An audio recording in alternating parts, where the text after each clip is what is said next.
The July monthly report is here and it's looking real good. As I said, we got some nice ship news. We're not even going over ships in this segment.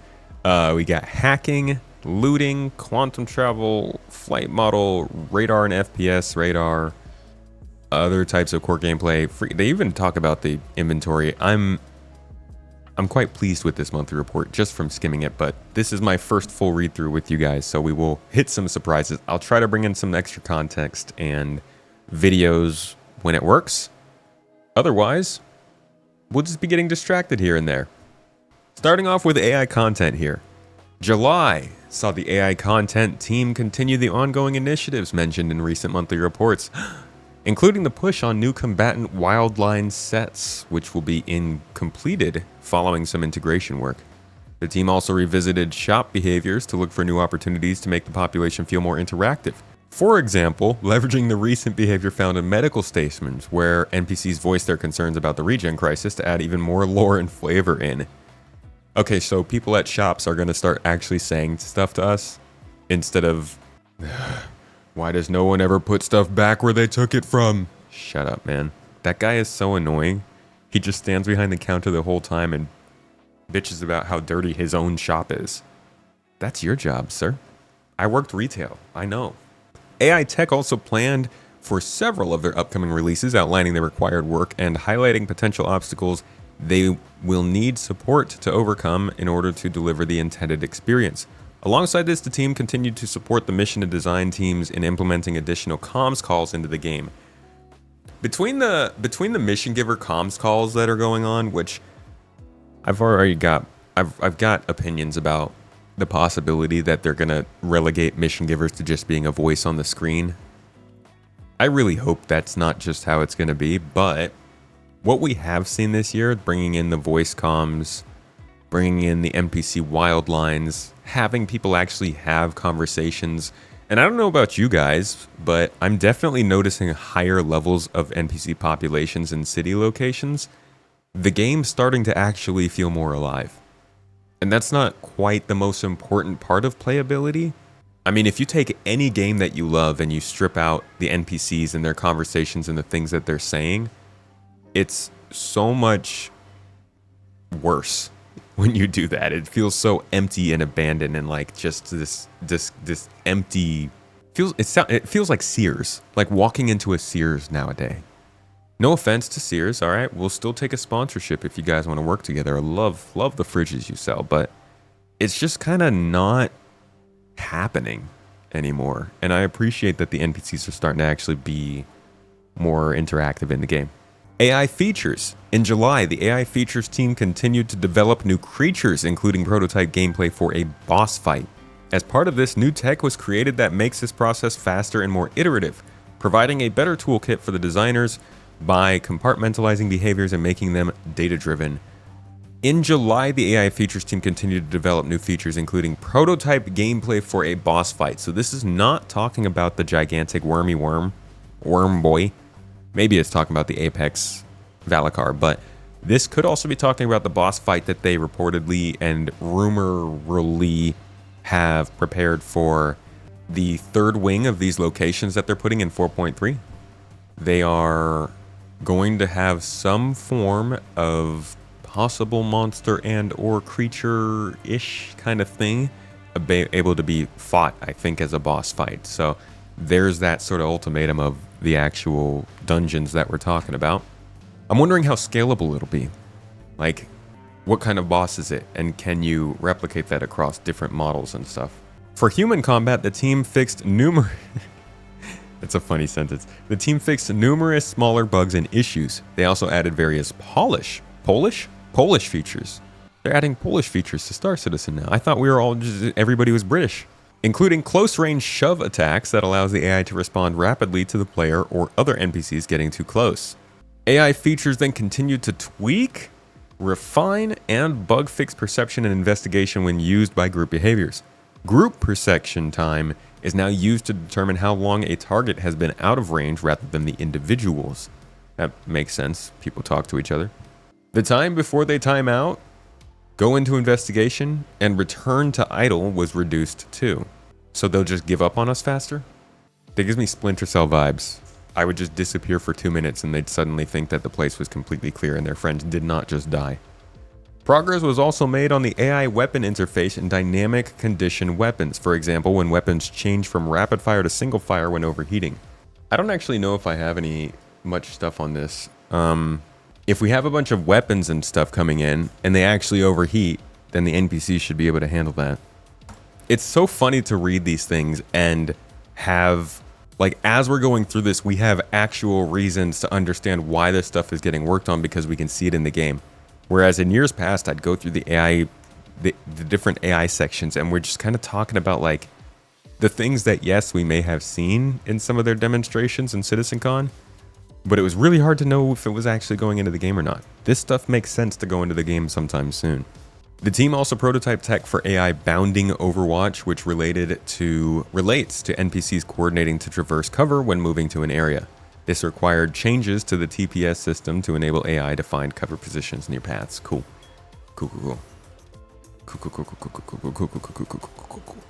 AI game intelligence development team. In July, the game intelligence development team continued to work on the prototype for mission system V2.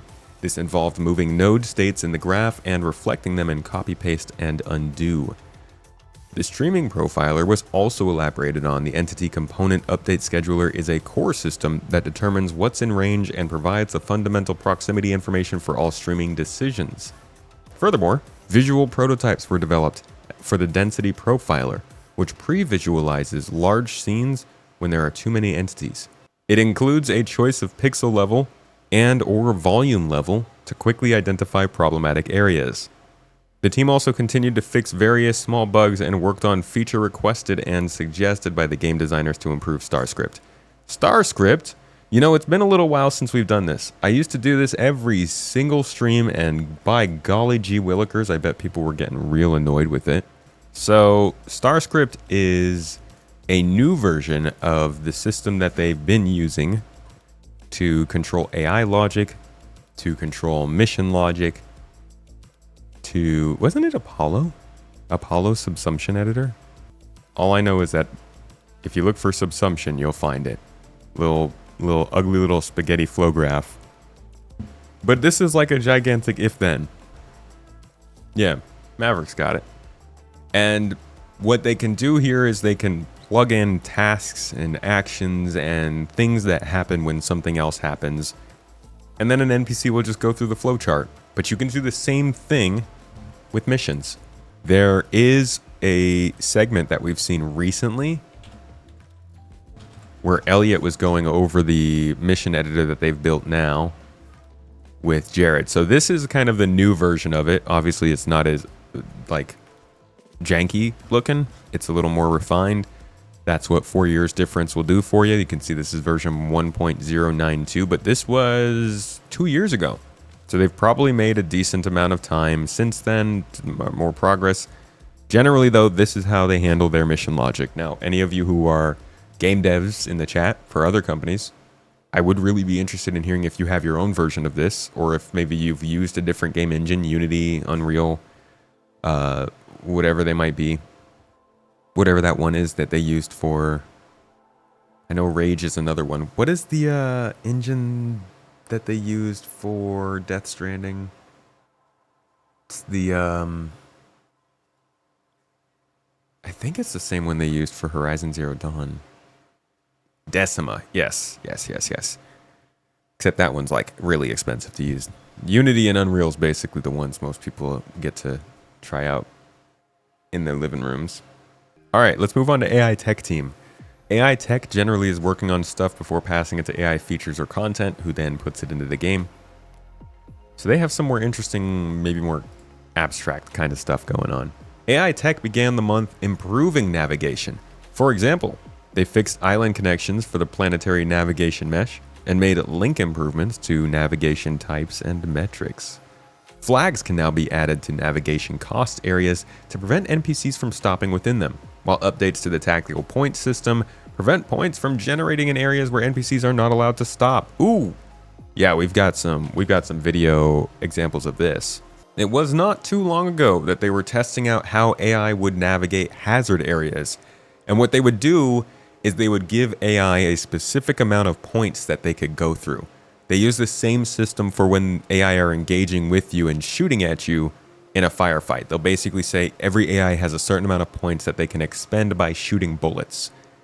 If they've run out of points, then they'll take cover. If they have an excess of points, then maybe they will use more and be a little bit more, out there with trying to kill you and ruin you. This was also something that was used within groups. So if AI were engaging you as a group of people, then you wouldn't get overwhelmed by all of them trying to shoot you so hard. So hard? Sorry, that was a little sexual. By trying to shoot you so much, they would basically, if there were 10 points and you had 4 NPCs, 2 of those NPCs could use all of the points, while the other... How many NPCs did I say? 2. The other 2 NPCs would stand by because they couldn't also shoot at you. This is a way of basically making sure that a certain scenario or a certain room doesn't overwhelm you, because there's just a group of AI in there that can always always attack you. It reminds me of Assassin's Creed, how you would get surrounded by like 6 different people, but they would all kind of just take turns attacking you. Like, okay, take your time. Go ahead and parry that. I'll give you a moment. Which is nice, but it can look a little awkward sometimes. So here is the idea of using it in a environment where you actually have to avoid things. And you can see here, they have the 0 point sections, which are in the blue, and they have the red point sections, which are in the green. These are hazards. So the AI is going to naturally not want to go into the 1 point sections, because they don't want to rack up their point count. They want to be able to keep as many points as possible. And this is a way that they can make sure AI don't go into certain areas, which I think is what we're already seeing in, well, probably most locations that we go to. But specifically in these new underground facilities in 4.3, you can tell that NPCs don't want to go to certain places, whereas they will also follow you into other places. Like, you can definitely find rooms in these new locations where you'll be safe to heal up, do some looting, gather yourself before moving on. And that's pretty standard in games, to be honest. This is just a look at the back end of that and how that is made to happen. For ship AI, updates were made to various movement blocks following the addition of new features, while a new flight movement request type was implemented to blend ship movement to splines. Optimizations were also made to the vision components, such as preventing lock contention from submitting or canceling raycasts.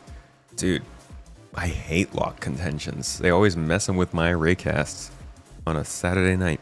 For tools, the team added support for dragging and dropping multiple items into Starscript's outline view. They also added display platforms and layer names as part of the variable type in outline view, and made improvements to the conversations view.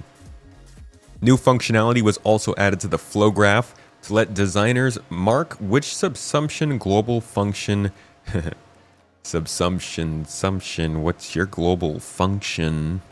It lets designers mark which subsumption global function behaviors are allowed to be used in scripting logic. For the user builder, support was added for helper geometry and for selecting a usable channel for testing rather than an Usable setup changes are now directly applied to the entity without needing to reload the tool too. Finally, for UI tech, fixes were made for various small issues, such as the name alignment slot not displaying properly, attached entities snapping to the wrong locations, and helpers not validating properly. To be quite honest, I don't know just about anything that we just read in this section. AI tech and game intelligence development team, these folks are really focused on creating the tech that drives the game, so that the designers and the mission creators and the feature folks can then use that tech to make the features and content that we actually experience. So it's a little harder to get this stuff because it's a little bit more abstract, but hey, we're here for it. Animation team usually has something interesting going on. Last month, the team progressed with a new ship enter and exit template animation alongside pickups for Bespoke. Everybody take a drink. Gameplay features for an upcoming PU release. A new ship enter and exit template animation. Way back in the day, back when we were still kind of Dude, I wonder if I even have footage from back then. Let's see. This would be like 2018 kind of time. 2019. You know what? I don't even need to do that. We could just go back in their YouTube channel. But if you come back here to the like pre 3.0 deep dives and stuff that they were doing, you'll definitely find segments where they talk specifically about wanting to speed up the animation getting in and out of ships. I think this could be rumor. I could be making this, could be a figment of my freaking imagination. But I feel like I remember them saying that they wanted to make it so that when you got into your ship, if you like press the button to get into your ship, you would go at the normal speed and it might be a little bit slow. But if you needed to rush the animation and get into the ship fast for whatever reason, you could just hold the button down and it would speed up. It would go at a faster rate. But that was way back here. Like, there's just no way that I would be able to find it. It was back in this time when they would like talk about the way that they were building the ships, and this actually is a pretty interesting video because it talks about the whole gray box to flight ready process. But it was definitely back in the day when we were seeing all of the old game graphic stuff. Because let's be honest, this game used to look mighty different from what it is now.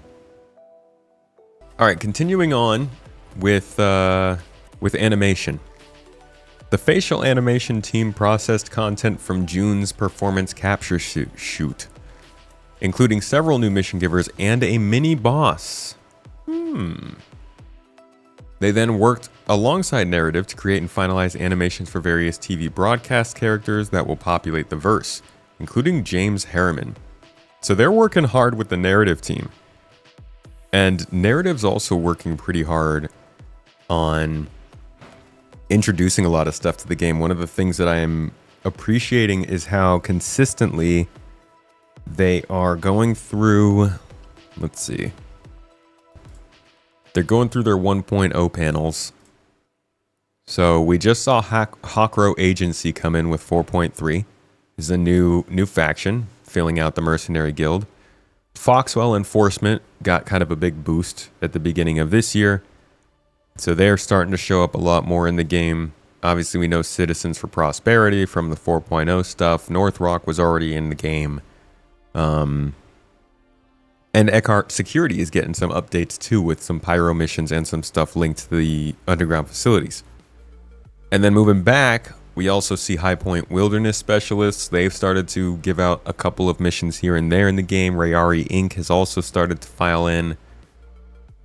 ICC is what we're really excited for. It's going to be interesting. Thank you. It's going to be interesting to see what ICC does, because I think they're giving the missions that people really see as exploration in this game.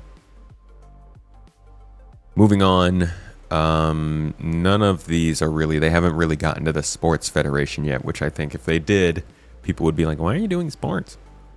But we also see Ling Family, Red Wind, Covalix is in there, but I don't know if they give out missions yet. I appreciate that, like, at the very least, the stuff they're doing isn't disconnected from the plans that they've set out. A lot of times you would see stuff in CitizenCon and then it just wouldn't be touched on for quite a while. I'm glad that the things that they're bringing into the game actually are seemingly moving them towards Star Citizen 1.0, even if it is just some names on a page and some factions. It's nice. And bringing in some TV broadcast characters, it's more so just giving more life to the game. You know, it's the anti-Sears metric. We should have an inverse Sears graph to understand just how well CIG is doing at improving the liveliness of this game. Because unfortunately, Sears is not very lively these days. Art on the character side, good times. The character art spent the month creating new armors and armor variants. Meanwhile, the concept art team prepared handoff sheets and began the exploration phase of new flight suits alongside requests from other teams. Let us jump back to another CitizenCon video here real quick and look at the armors that they have brought in versus the ones that they have not. What are we still missing from last year? And what could they still bring us in the rest of this year? So we already know that suit very well. Don't know about this one. Clothing, we've got this suit. And then they started telling us about like combining clothes with armor, which we still don't have. We've received this armor. We just got this one. This is the armor that we get for the resource drive, right? Good thing, good thing. They got that one in just now. Moving forward, the pilot. All right, so we got this racing suit. This one came into the game earlier this year. This is the flight suit. We also got that, I think, earlier this year. It's just the combat flight suit. I'm not a huge fan of it because it is like armor, but it's an undersuit. Either give me the armor or give me the undersuit. It'd be nice if you could just put the actual armor for that on top of another flight suit, but I guess they're not ready for that yet. Why does this look like he has fingers coming down the side of his chest? Anyways, this is the racing suit. We also got that. Continuing on, we've got the tank. We got this armor, right? This came into the game earlier this year. No, we don't have this armor in? Okay. So we're missing the tank. Does it give me a face like this? Look at that. Look at them. Look at them teeth. Supposed to have great damage coverage, strong resilience, no flinching and staggering, no EVA mobility. And that's it. See, this is the thing about armors that we're not even into yet. How many people are going to start complaining when they find out that armors might not have EVA capability and you'd have to use zero-G push and pull? I imagine they won't put that in until zero-G push and pull is in. Again, showing how all the features are intertwined and delaying each other. People really hate deterrence when it comes to delivering these kinds of things in game. All right, the tracker. Heavy hunter armor. Now, we definitely got this armor. I know because I wear these goofy looking shoulders every once in a while. Most powerful active scan for locating their targets. So you got good scanning, good radar, which we're going to talk about in a little bit here as features coming into the game. Protection stability compromise for greater mobility. No stealth. Look at that, 0 stealth. Don't fart in this suit. They'll know where you are. Protection is high. Active scan is high. G-force. EVA mobility fairly low, but still possible. And then we got... Who are you? Oh, medical suit guy. But I just saw something. Here we go. The sniper. So this is Geist armor. This is coming in with 4.3. And this is likely... They spent the month creating new armors and armor variants. This is likely one of these that they're talking about they worked on here in July. Undetectable from active scans, so very stealthy. That's huge. That right there is crazy big. Because people have a big problem with the idea of an active scan using FPS, calling it wall hacks, saying it's going to break the game. If you're wearing a suit of armor that literally cannot be spotted by a scanner, that's got to be pretty powerful. Lightweight suit allows wearer heavy mobility, high mobility. So we got high stealth, pretty heavy mobility, low EVA mobility, low active scan potential. So this is really about just staying undetected. So they're delivering the armors, but clearly they are not having these stats that they're talking about. I do think that it is telling that all of the armors they actually showed at CitizenCon are getting into the game. Again, that's not the kind of thing they used to do. They'd show us something. I mean, think about the cloth deck stuff. You know, how long has it taken for us to get cloth deck? Or think about the modular bag system that we saw at CitizenCon 2023. Nowhere to be seen. They haven't even talked about that yet. They haven't even advertised that to us. And I imagine that these armors that they're putting into the game actually do have some level of back-end support for these stats that they're bringing up. We could see that when they brought in that tracker armor, people were able to kind of take off the helmet and they could still use the scanning functionality and see the scanning interface, which might tell us that at least in their company, within their own development branch, they might be experimenting with that stuff with these armors. We just don't know because they're not releasing the features. Hell, they're not even telling us about the features. But yeah, I can't wait for it to be in game. All right, skipping on the ship section, we're going to come back to that. Like I said, we've got our whole ship sheet to go over. Ship sheet. Moving on to core gameplay. This is the actual best part of the monthly report. And thank God this month we've got a good one. Because last month, if I'm not mistaken, it was freaking tiny. Tinier than my patience for another event. Yeah, look at the freaking game, the core gameplay part last month. One part of it was about Stormbreaker, the other part of it was about the Apex Valakar and the ICTY, and the other part was about performance updates. I was miserable. This month, though, we're starting out with core gameplay team focusing on freight elevators. Let's hear it, folks. Get it! Woo! PvE gameplay. Freight elevators. Providing fixes for critical issues raised during the resource drive event, while also improving the debugging tools alongside the QA team. This will ensure that future issues can be triaged faster with more initial information for investigation. Doesn't necessarily mean that freight elevators are getting fixed. They're just getting worked on. I genuinely think that they can't, like, by 4.4, they need to just get these things functional. Like properly functional. Freight elevators can't be this broken anymore. This was it. This was the big moment. They overloaded freight elevators. They made everybody aware of how broken they are. Now let's fix them. Let's get them into a place where they actually work. Is it still broken in 4.3? I don't know, but I highly doubt they got all problems with them fixed in one update. I think, if anything, it's going to take months of work to get them fixed. Yeah, but don't take my word for it. In 4.3, I've just been in the underground facilities the whole time.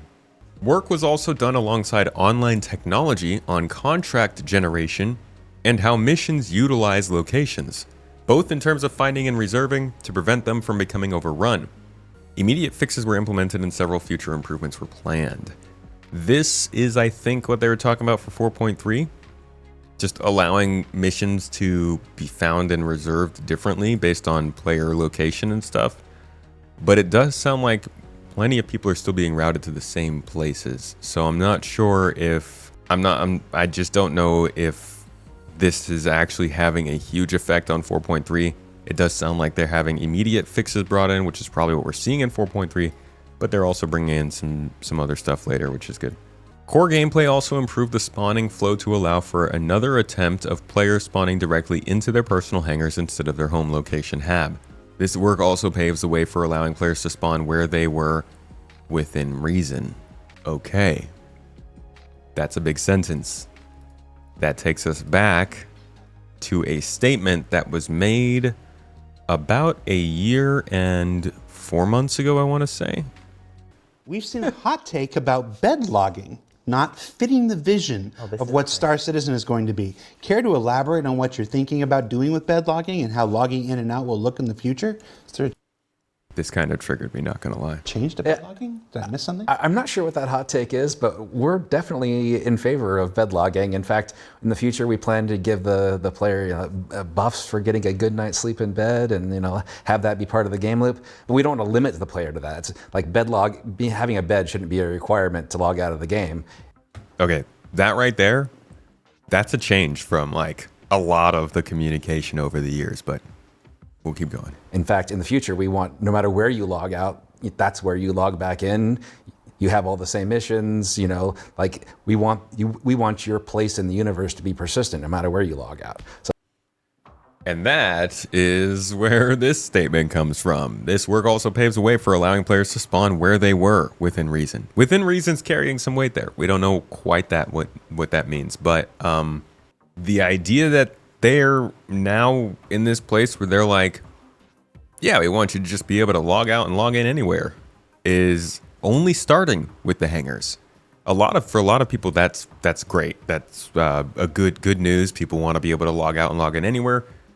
Many folks think that the game doesn't respect their time because they have to log in a space station or in their ship or something. I personally kind of liked that idea, and I wonder how they're going to handle the idea of people logging out and logging in anywhere.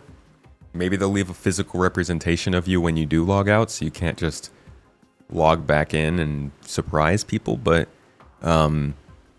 clearly that is the direction that this game is going in, and this kind of confirms it, that they're only paving the way right now for allowing people to log in wherever that was that they were. Core gameplay began technical work towards refreshing parts of the inventory and continuing bug fixing for freight elevators.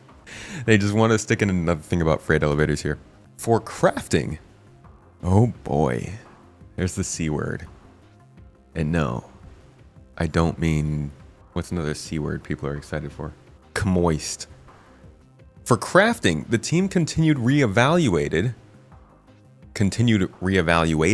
the scope of the first public release, while the So they're going to do the same thing with crafting that they're going to do with engineering, which we'll get to in a bit. Reevaluated the scope for the first public release. That tells us just about nothing. I wonder what it's going to look like. Rest assured, if they're still reevaluating the scope of the first public release, that means the public release is probably nowhere near close to coming out. Which does fall in line with some of the rumors I've been hearing that we were going to get base building before we get crafting. But I don't even know if we're going to see base building talked about here, so that could be completely off too. Who knows? It's 2025. We are so wildly trying to figure stuff out for ourselves. While the inventory UI concept shown recently on Star Citizen Live entered development with the team doing preparation work and setting up the new canvas, I am actually surprised that they're getting the inventory concept into development this soon. I thought we wouldn't be seeing that touch development until at least Q4 of this year. For hacking, more options were added to help teach players how to use the feature alongside bug fixing. Okay, that's just a weird sentence. That makes it sound like we're going to be hacking in-game and also bug fixing for them. We're going to let players do more. We're going to teach them more about how to hack and also how to bug fix. For reference, the only tool that we actually know of for hacking so far is a little remote hacking tool that they teased us years upon years ago. And then outside of that, really all we've seen is like a old UI that they used and then promptly said they weren't going to use because they decided to change the way hacking works. And it's been years since we've heard a real proper explanation of how hacking works, so I'm sure it sounds even different from then. Here's the hacking tool that they once showed us. Basically, the idea is that this would just connect into whatever it is you were near, and you could spoof the credentials to act like you needed to log in. So mainly where we've heard about hacking is in accessing other ships. And what you would do is, like, when you hail a ship, you have to call for it to give you access to dock with it. And the person in the ship can say yes or no. A hacking tool would basically allow you to call a ship to dock with it and then force the ship to tell you yes. So you would get the ability to properly dock with the ship, preferably after you turned off its power so it couldn't just fly away. But the idea was always just to spoof your credentials to get into a system. So this is something that I believe will function for anything that's driven by the power system we have now. That includes the radar dishes at outposts, or the shield systems on ships, or the crime stat system in a space station, life support, all that kind of stuff. And probably some purpose-built tools and things like that. The other thing we've seen related to hacking was the interface, like I mentioned. They showed us, but that is probably long gone from their actual plans for the gameplay. Doesn't mean I can't show you what it looked like, though. If I can find it. Hacking. There we are. This was very reminiscent to like Deus Ex style hacking. And it looked like it was going to be a cool little sci-fi Pac-Man minigame. But then they said they wanted to just do some form of like injecting code into the game instead. So as you can see, spoofing credentials, and then you would insert a node, they would say, and you'd have to find your way through a path to an endpoint without getting caught by the antivirus. Don't think that's in the plans anymore, so we'll see where they go with it. But they've also talked about hacking other times in monthly reports this year, so they are making progress. I imagine this is something they got working for Squadron 42 first, and now they have to make it actually work for Star Citizen. Continuing on, core gameplay also supported weapon content and implementing a bespoke flap animation used during the charge-up sequence of the Volt sniper rifle. The flap animation. A moist flap. Yeah, we're just combining awkward sounding words. All right, and the big one. July saw the engineering gameplay enter tech preview preparation. Engineering gameplay entered tech preview preparation. We've never heard that term before, so we have no idea what that actually means in terms of timing. But continuing on, they say the devs moved the code into a new staging stream. They also added the ability to limit the number of active items per pool. Thruster temperatures are now visible on the screen. Hoo hoo hoo. Not gonna lie, that makes me moist. And the iconography between the diagnostics and engineering screens have been unified. The team also added further damage balance modifiers. For example, making fuses on sturdier ships harder to destroy. Diagnostics also received severity filters and item categories to make it easier to identify critical issues. I think that's all good. Hearing all of that was pretty nice. I don't think engineering is going to be as big a bomb drop on people as they expect, specifically because it does sound like they are, much like we heard with crafting, breaking it out into separate segments when they bring it into the game. But it does sound like we're getting actually kind of close to reaching tech preview. I don't know what tech preview preparation means, though. They've never done that before. Does that mean it's 1 month away? 6 months away? Is it this month? Is it September? Is it October? When is it? I don't know. They've mentioned before that fire was the first part of engineering. Yeah, but they've also in the monthly report, and I think May, was it? It's either May or June. They did say that they were breaking engineering up to deliver it. So I feel like once they said that, we weren't really sure what was going to be included in the first deliveries. Let's see. Engineering team reviewed feedback and outstanding work before dividing the feature into smaller milestones. The first milestone primarily covers core gameplay mechanics, such as the engineering screen and its ability to manipulate power, distribution, and item states. A recent internal review provided feedback and yeah, see, the only thing that they said here was the first milestone, which they were dividing them into to deliver in smaller chunks, was going to allow us to manipulate power distribution and item states. There was no mention of fire at that time. I love you, Jared. You good energy, man. So we can kind of understand what will be coming with this tech preview, and hopefully it's in the next couple months. Continuing on with core gameplay, as part of the ongoing looting and harvestable quality of life initiative, the team completed a new implementation of loot generation.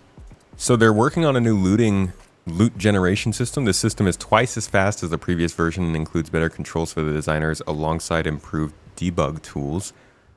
I still remember when they were putting together the loot system. We went over this like earlier this summer, and they were talking about being able to assign like tags to certain loot so it spawned in certain places. Hopefully whatever this is that they're doing, the new implementation, is something a little more finalized. Moving forward in core gameplay, the item expiry feature kicked off, which will allow the designers to define the functionality lifetime of items. This is intended for items such as keycards that are only meant to be usable, for a limited amount of time before they become non-functional. Oh, they got us. They got us, folks. An item's expiry date and state and timer will be visible in the inventory. Progress on item recovery tier 1 continued, including various setup and debug tool tasks. Item recovery tier 1 is great. We'll touch on that real quick once we get a chance. But this item expiry thing, having a timer in your inventory, corresponds with some of the timers we're seeing here. And that might be why they displayed these timers. These are like the actual effective use of this item going out of date. That, my friends, that's important, because we just farmed these cards. I mean, every time I go to Hathor, I just pick up these dish alignment cards. I'm like, oh, I'll use these next time I come by here. But if they spawn and they only have, say, an hour-long timer or a 2-hour timer or something, well, that makes it more strategic for when you need to get that stuff. Yeah, moldy double dogs. Here's a timer for when your double dog gets the green goo on it. Solid. I mean, that makes sense as an addition. And then item recovery tier 1. Let's go back. Let's go back and do a little refresher at what item recovery is going to look like. All right, so tier 1 of item recovery, this is what it includes if you forgot. First up, the personal loadout. Players can register their equipped items, which can be reclaimed for a fee at specific kiosks or freight elevators. 2.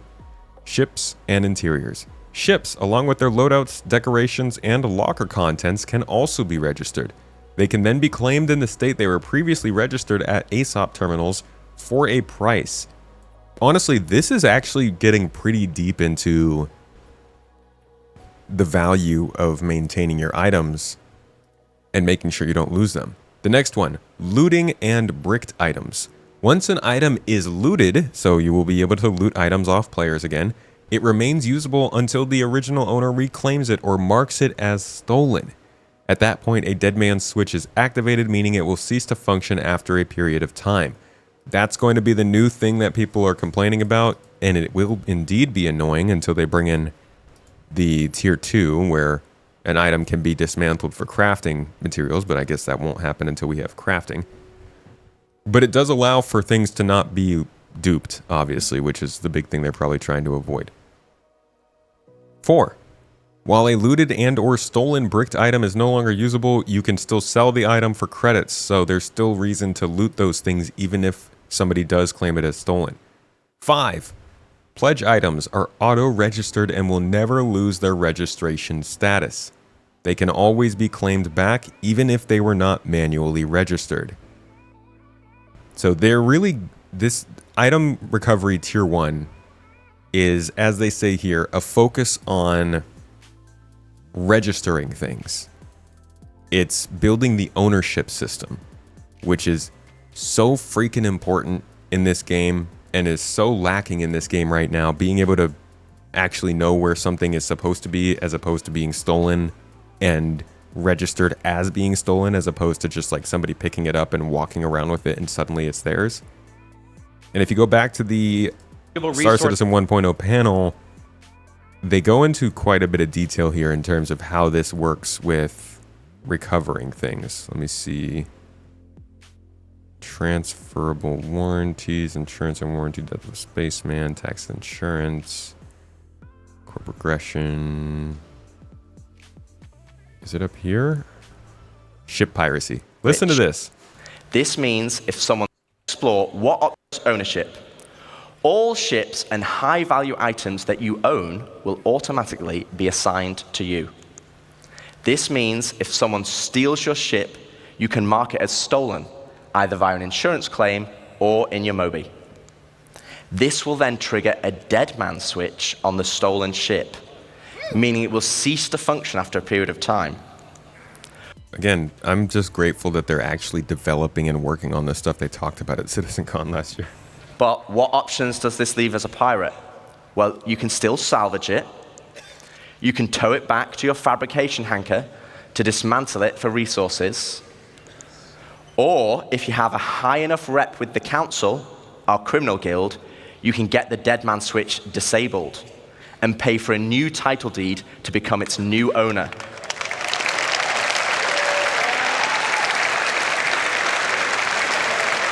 Stealing ships, yes! Also, if you're in a lawful system, you'll need to find a transient jump tunnel, as all major locations and POIs will have custom security that will scan you on arrival.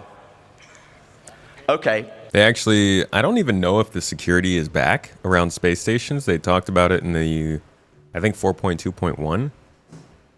But I'm glad to hear security is kind of starting to come back into the game, because like, it's kind of crazy to have a space game with no security. So with that out of the way, let's look at the unlawful system in Pyro. So with that being said, let's jump back real quick just to see what they had to say about insurance claims here, because this is also going to be part of this system. And getting your ship back without a claim.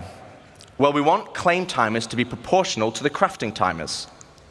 This means it's more beneficial for you to go back and get your original ship.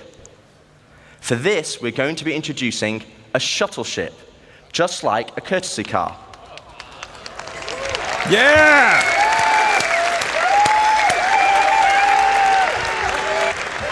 You'll be able to claim the shuttle at no extra cost to most locations and then fly it back to your original ship.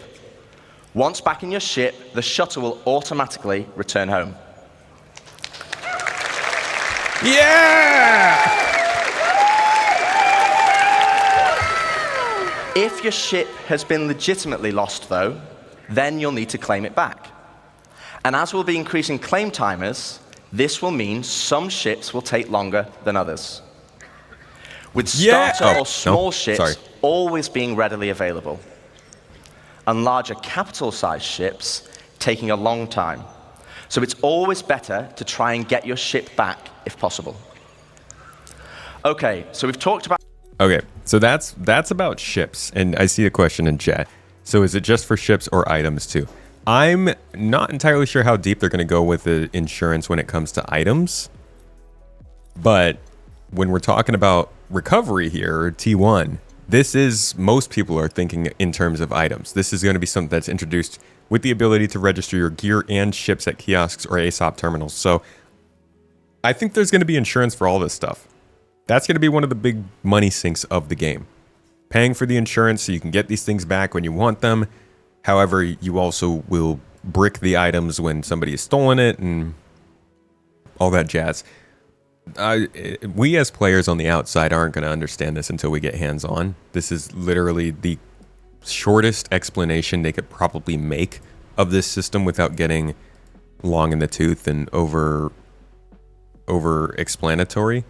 But I'm really, really glad that they're working on T1, and we've seen it reported multiple times now in these monthly reports. Hopefully we see something more extensive than just progress continued, because that's what they've said for like 3 months now. And just like with the engineering thing, we don't have like a timeline on this, which I know they don't want to give timelines. Timelines screw them up. Timelines screw us up. I die when a timeline comes and goes and you don't see something happen. It's actual death. It's the worst thing in the world. I could literally lose my entire household and it would be better. No, I'm kidding. There's a lot of expectation around these things, and when they miss a deadline, it reflects pretty poorly. So they're not going to tell us specifics until it's pretty close, much like they're doing with engineering here. And for that reason, I think item recovery tier 1 is still pretty far out. I'm not willing to say it's 2026. Maybe they finish it by the end of this year and get us something. I think that would be like, I would hate to be on the tier 0 item recovery for longer than another 4 months. But they're not working at our speed. They're working at Squadron 42 speed, so who knows. Either way, that's an item recovery update, and most of the information we have on how that system will work up until now. All right, continuing on. The team completed the refactor of quantum interdiction for server meshing. We heard about that last week, I believe, which was released in, yeah, there it is, Alpha 4.2.1, last month, I mean. There are still a few outstanding tasks to complete that will be delivered as part of future releases. Let's go, team! Refactors! Let's hear it. Let's hear it. Yes. There it is, guys. Yeah, we love it. That's good stuff, man. Quantum interdiction, security coming in, these are things that might actually start leading to consequences for bad actors in Star Citizen, which is always a good thing. We don't like bad actors. We only like good actors, like Morgan Freeman. The team also continued to work on the flight system. For example, control surfaces fly-by-wire system was finished, which will feed pilot commands to IFCS to correctly adjust control surfaces in atmosphere, much like a modern fighter jet would. This also included the implementation of auto-trimming and various bugs that came out of playtesting. We saw control surfaces in leaks maybe a month or two ago, and a lot of the feedback on it was, this is not working well. We can now see that the team wasn't done with it, and it very well might not have been actually working at all how it was supposed to be at that time. So, more work into control surfaces. Man, I will give you guys a little look at control surfaces, a little sneak peek preview of what they showed us in the past and what they were saying about it. But there's not really been too much on it since then, and genuinely it seems like there was just a lot to do with this system at that time already, and they're still working on it. Here is control surfaces last we heard about it. will pull the nose back into the wind, and once you have enough speed, he can actually, well, he gets authority back over these control surfaces.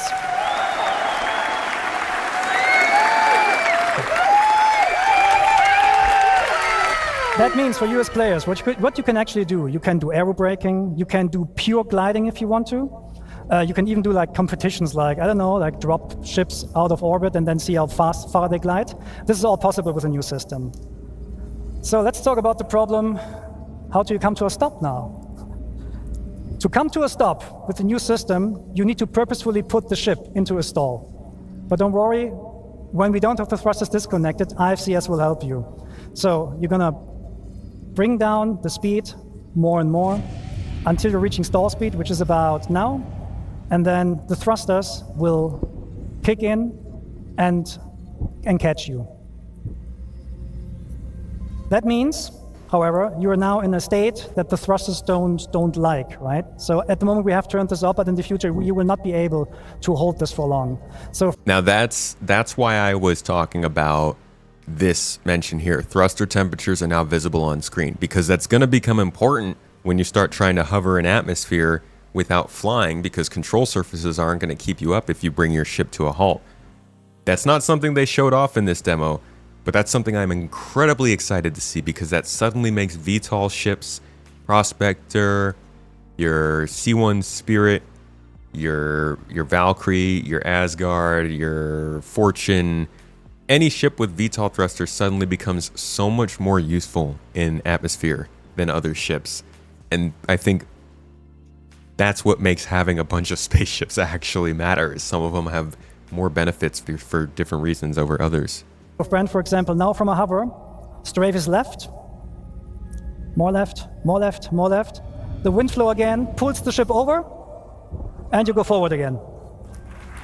Oh yeah, dude, people are gonna hate this when it comes out. This will be another point of contention for the community. You'll see a lot of people saying they're going the wrong direction. Why are you guys doing this? I think the best thing that they can be doing in preparation of this is making sure that there is content parity on planets and in space, so that people don't feel like they need to go and fly an atmosphere to get to the gameplay that they want to do. This should be something that is available for you, but not necessarily required if you're not comfortable flying in atmosphere, because atmospheric flight's going to get more difficult with stuff like this. Continuing on, for quantum travel, the team continued working on the implementation of the new mechanics. That is the most undescripted update on a feature I think I've ever read in a monthly report. For quantum travel, work continued. Is kind of what that says.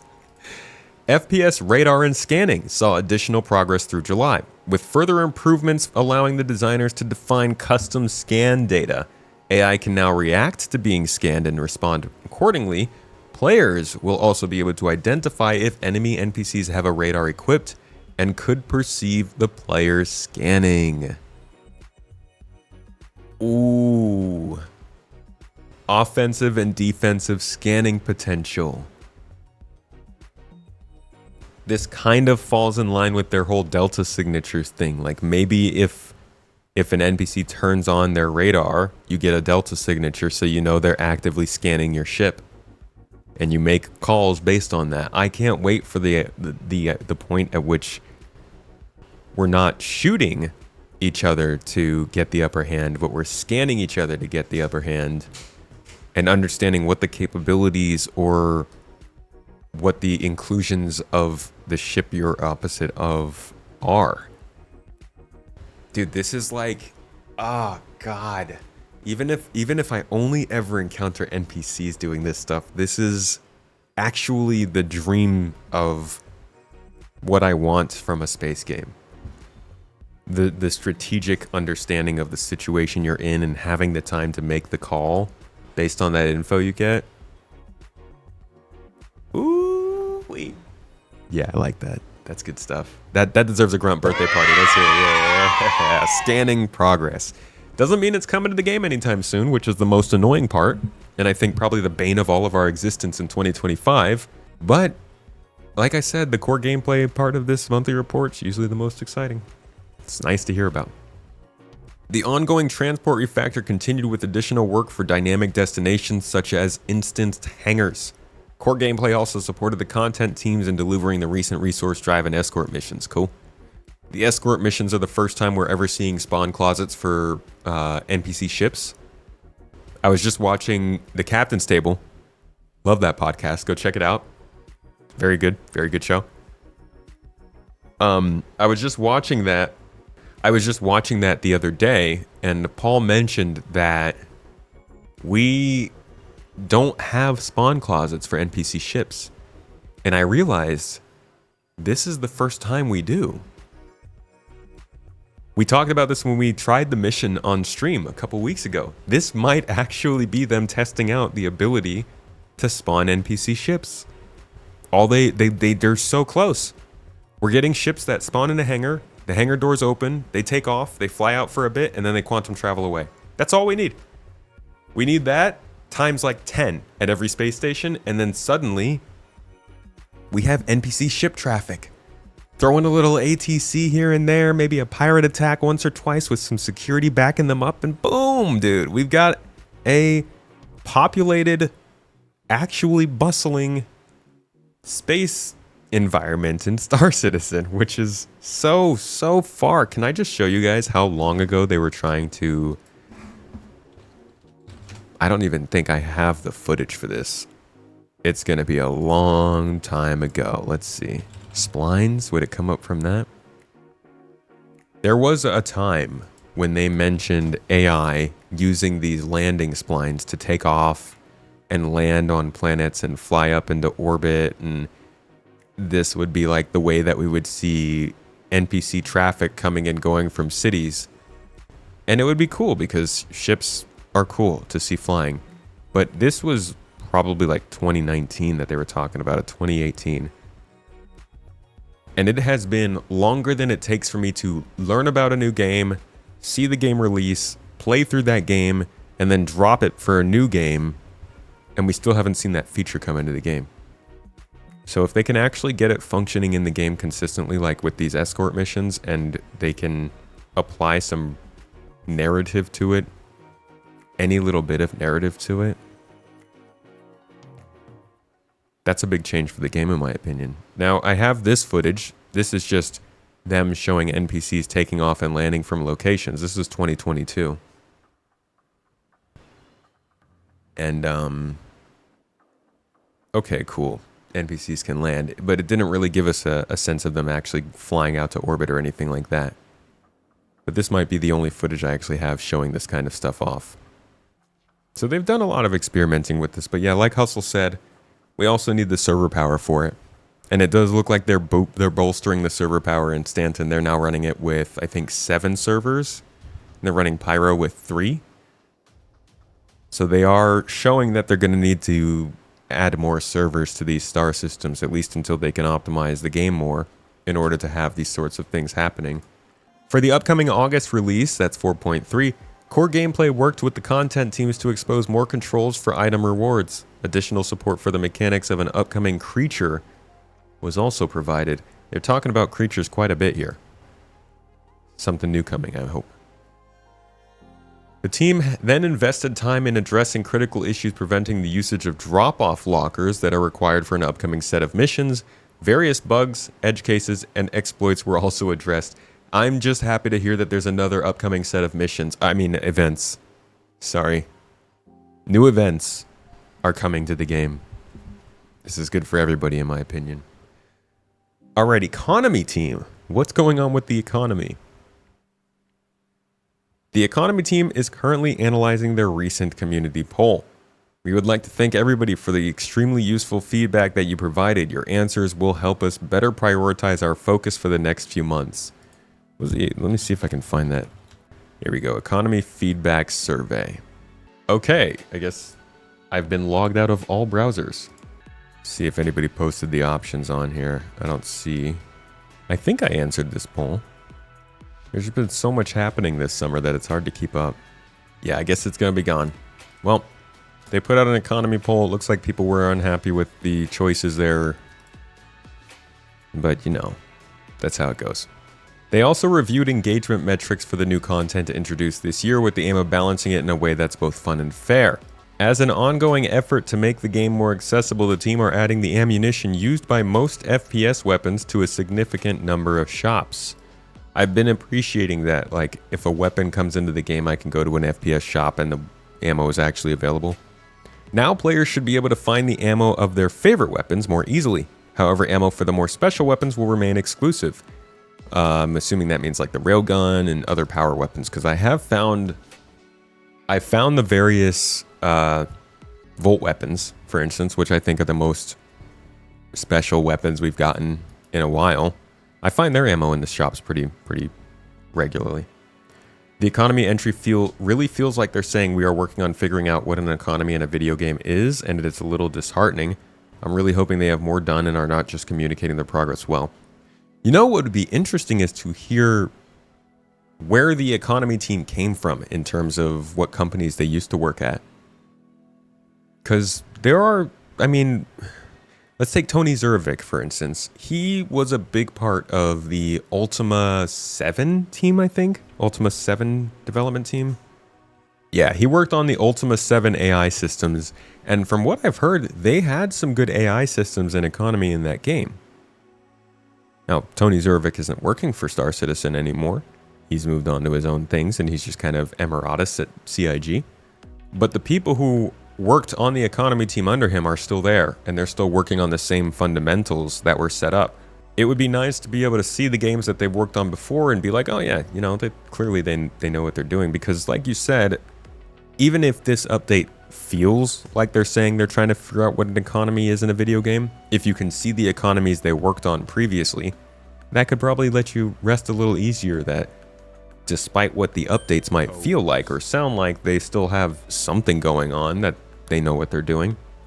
Moving on to the mission design team. The mission design team monitored the resource drive event to see how players interacted with the event, fixed some small exploits, helped engineering fix the mission generation system. They then looked at old locations that weren't included in the Alpha 4.0 refactor and therefore don't currently have missions. Once complete, players will see existing combat missions begin to target some of these locations. So here's where my predicament comes in. I asked recently why new locations are being called events when they get added to games, as opposed to just like new locations. And for the most part, the answers seem to circle around the idea that because CIG will add in a new location, but then it's not popular later on or it's not supported later on, that makes it an event. So if we call everything an event, what does happen when CIG starts adding things to these locations again? Do they suddenly go from being events to locations? Or do they stay events because they were once events, but now they're like events that get updates? What happens to an event when it isn't time limited? I don't know, I just think that when they talk about these things like creating missions that encourage players to engage with new content and stuff, or making new missions for places that already existed, this is when it starts to get confusing using those kinds of semantics. Here they say, alongside this, the team supported Alpha 4.3 deliverables by creating missions that encourage players to engage with the new content. That's what people seem to focus on as being events. Missions that encourage engagement with new content. But if those missions don't go away, then they're just missions. All right, let's move on to narrative here. Last month, the narrative team were deeply involved in getting the upcoming Alpha 4.3 patch ready for release by refining and tweaking mission text, objectives, UI screens, and branding to deliver a cohesive narrative experience at the new location. All right, back to it. Last month, the narrative team were deeply involved in getting the upcoming 4.3 patch ready for release by refining and tweaking mission text, objectives, UI screens, and branding to deliver a cohesive narrative experience at the new location. They said location. The team also had a performance capture session that covered content for several upcoming patches. Narrative have been doing smaller and more frequent capture sessions this year to better match the cadence that needs of this release cycle. Something that's good to keep in mind, a few months ago, they actually mentioned that Narrative is already working on stuff for next year. They're brainstorming, was it here? Narrative have been solidifying the next major story arc as the mission content comes into more focus. The team are striving to ensure that stories blah blah blah blah blah blah blah blah blah blah blah blah. No, that's not it. I think it's May. I believe in the May monthly report they mentioned the Narrative efforts for next year. Finally, the team solidified the story plans for next year, taking the initial high-level outline and pulling in more details to help other teams continue with their planning. So whatever we're seeing Q1 and Q2 of 2026, just keep in mind that's stuff that they're already working on now. We might get to that point and they might do something and people will be like, oh, the end of the year was so bad for them. Look at what they're trying to do with the Narrative now. Just remember, like, they're working pretty far ahead, at least in the narrative sense of things. Additionally, the team crafted mission text and placeholder scripts for several gameplay scenarios that will be introduced later this year. Quote from them, because we need to record scripts far enough in advance for the material to be processed and placed in game, we work with design to record additional material to account for any future adjustments that may need to be made as the gameplay is polished. It's a careful balancing act between getting extra coverage and not bogging down sessions with material that will never be used. That's fair. They're really kind of running on a treadmill right now, especially considering they don't have a full dedicated team working on this stuff. Also, the team began filling in additional details for an upcoming location, honing specifics to help further guide art and design as they populate it with locations and gameplay. They also crafted lore for a new ship seller. Whoa. Who the Narrative team hopes will be a fun addition to the verse, a new ship seller. How interesting would that be if this was like an actual person and not just some store? Online technology team, Live Tools improved how developers report bugs through the crash handler, making it more reliable. It also supports a wider range of use cases to help catch and resolve issues faster than ever. The online services team worked on the Stow Context API and supported missions on both the server and game sides. Tasks for the Blueprint library also began, with API development planned for August. Ooh. API support for a blueprint, a blueprint library. That's a big part of crafting. God, I'm starting to lose control of my mouth. Finally, the team continued their work and discussions on Item Imprint V1. Item Imprint V1. That must be part of the ownership system. R&D. In July, the R&D team's focus shifted exclusively to analyzing performance and optimizing engine and game code. That's good to hear. This will remain the primary focus for the foreseeable future. That's extremely good to hear. Wait, that's great. R&D is entirely focused on performance and code optimization. I really hope that bears some fruit in the second half of this year. UI. The UI team continued to support an upcoming gameplay event, contributing more interactive and environmental screens than ever before. This followed the usual process of working closely with the game designers to create the layout, defining the look with concept art, then working with tech design to implement them in the game. So this is probably like a Q4 edition that we're hearing about. Something good to keep in mind. The devs also started work on the inventory UI that was revealed in Star Citizen Live episode Earning in the Verse. We went over that. They said it's a complex UI that covers several things for future gameplay, so we'll be working on it for a while. There is the confirmation that a while in UI team speak means absolutely not this year. So just to splash a little bit of reality on that. Finally, the team created the dashboard and MFD UI for an upcoming vehicle, which has several unique visual features. Can't imagine what this might be, other than, Kruger Intergalactic. Could be something else, though. Could be something else. VFX. Finally, VFX's main focus throughout July was Alpha 4.3, including new locations, bespoke events in 4.3? See, when CIG uses it, you don't even know. Vehicles and weapons. They also began preparing for 4.3.1 as related tasks started to arrive. My friends, that is our monthly report. Now we go back to the ship update and we get to talk about what happened with ships. But I do want to say that core gameplay section, I mean, we spent a lot of time on this. We spent a lot of time on this monthly report in general. This core gameplay section was really good. There was a lot of good information here, a lot of good little snippets as to what's going on and what's coming up. But as with almost everything we've covered this year, there's really not much knowing when all of it's coming to the game. The only thing that reliably we know is coming to the game in due time is another ship, or the stuff that they mentioned specifically for each update, like 4.3.1 and 4.3.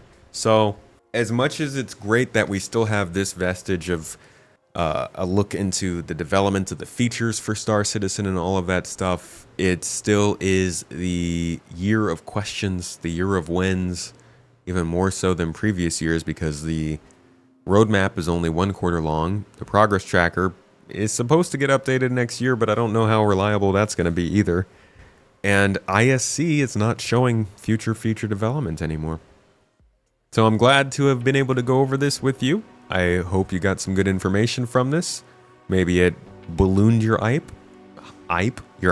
Maybe it satiated your hype a little bit. Maybe it disappointed you a little bit. Either way, I am the messenger with a couple opinions, and I hope it helped. Thanks so much for watching.